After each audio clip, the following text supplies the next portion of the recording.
Hey, Patrick, it's Luke Jones with WNST. You guys have been missing a lot of veteran players in your front seven, obviously. How challenging has that been, and who has really emerged as leaders? I mean, we're talking about guys like Calais and Judon, guys that are some of the more outspoken leaders. Who's really filled that void in the meantime?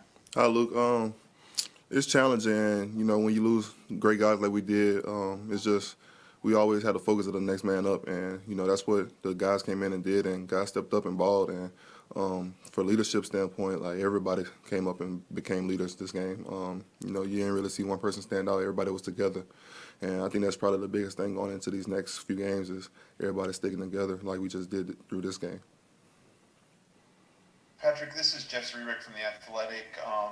In every sport, people seem to talk about the rookie wall, and when you get to a point of the season and kind of physically, mentally, it gets taxing.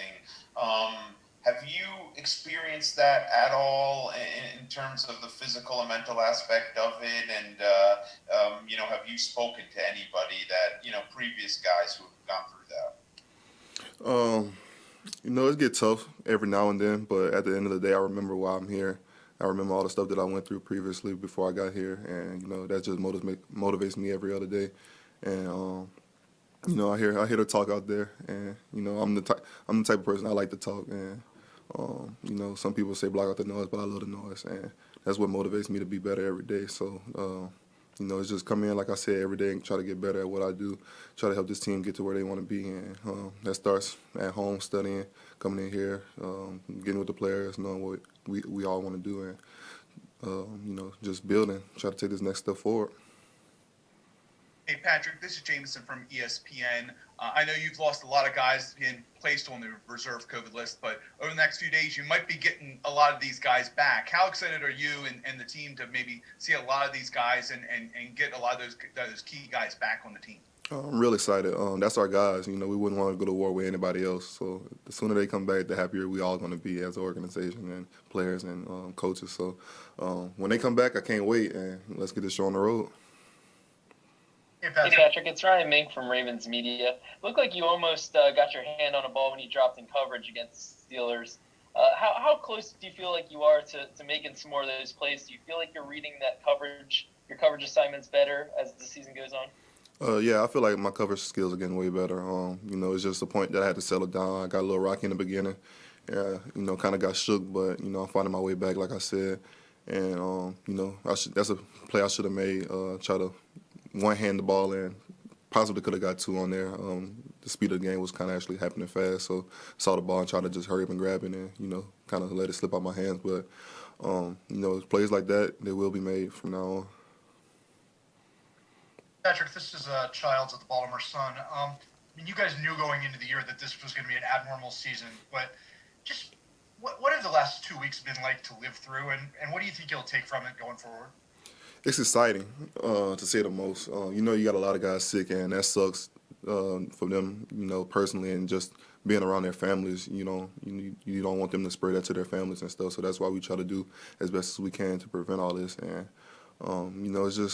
it's stuff that we got to stack. We got to do what we can the best way we can. That's washing our hands, keeping our distance, keeping our mask up, and for all the guys that's coming back, I know they're really excited because they've been out 2 weeks, and we missed those guys, and it just shows the resilience within our team. Like we wasn't able to practice, and just everybody coming out there and running full speed, and trying their best to win this game, and it just showed a lot of ambition from our team. Hey Patrick, this is Joe from the Baltimore Sun. Along those lines, at the beginning of November, you were a high risk close contact. You tested negative. Only Marlon was sidelined for that Colts game. 3 weeks later, it's another outbreak, and you guys are even stricter about the protocols, or at least the NFL is, and yet, you guys had to deal with what you had to deal with. Have you thought at all about just like why that was? Is it frustrating that this virus is invisible and you just can't tell how it kind of spreads? Yeah, like I said, it's frustrating because, like I said, those people, they get that stuff, then they got to go into their homes and their families there, and, they don't want to spread that. So that's probably the biggest thing I look at outside of myself, because at the end of the day, I feel like I'm gonna do everything I can to prevent it. But if I was to get it, then I got it. Like, I'm not about to stress myself over it. But I'm gonna still take the precautions that I need to protect myself and protect my teammates and coaches, and so they can protect their families. So that's how I look at it. And if somebody gets it, they gets it. But we just gotta keep trying to prevent it the best we can. Patrick, it's Ryan Mink from Ravens Media again.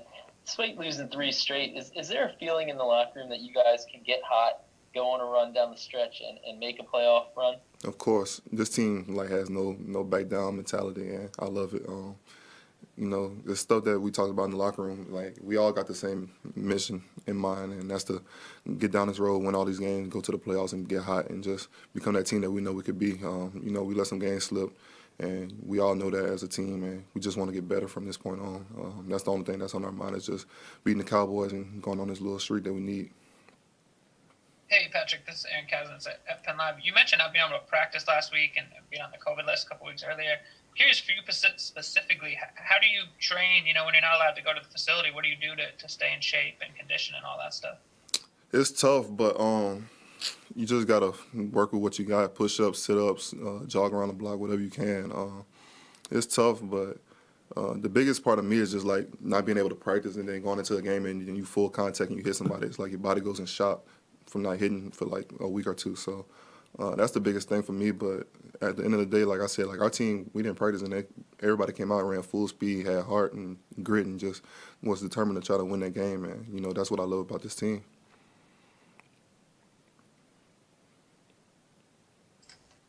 Anything else for Patrick?